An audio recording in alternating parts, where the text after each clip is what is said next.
You gotta watch this. So, you guys want to know something that's pretty cool about how science and the Bible both agree on how the way that we talk to ourselves can physically change our bodies? And I'm not saying that in like a cute motivational way. I mean, like biologically, neurologically, and spiritually.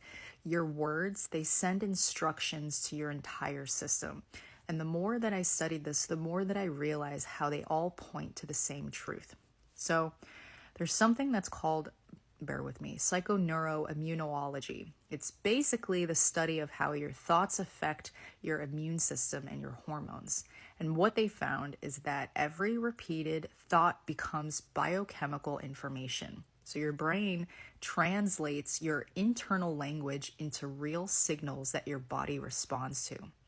And so when you constantly say things like, oh, I feel terrible, I'm sick, I'm falling apart, your body starts to react as if you're in danger. Stress hormones will rise and your inflammation just increases. And then your system just shifts into like survival mode instead of healing.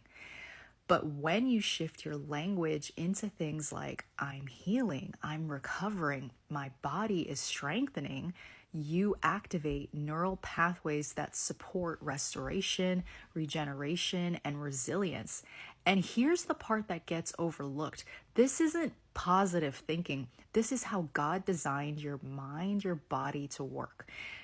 So, way before psychology gave this a name, scripture taught that life and death are in the power of the tongue, and that we are transformed by renewing our mind, and that our thoughts shape who we become.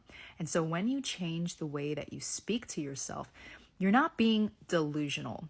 I mean, it technically kind of feels a little delusional at first, but it's the kind that leads to healing, not harm. You're aligning your mind and your body and your faith all in the same direction. And you're basically just choosing thoughts that support healing instead of thoughts that just reinforce harm. And your brain listens, your body listens, and then God responds to the agreement between your words and your belief. Your mind is really powerful, not because manifestation, but because God designed it to influence your healing.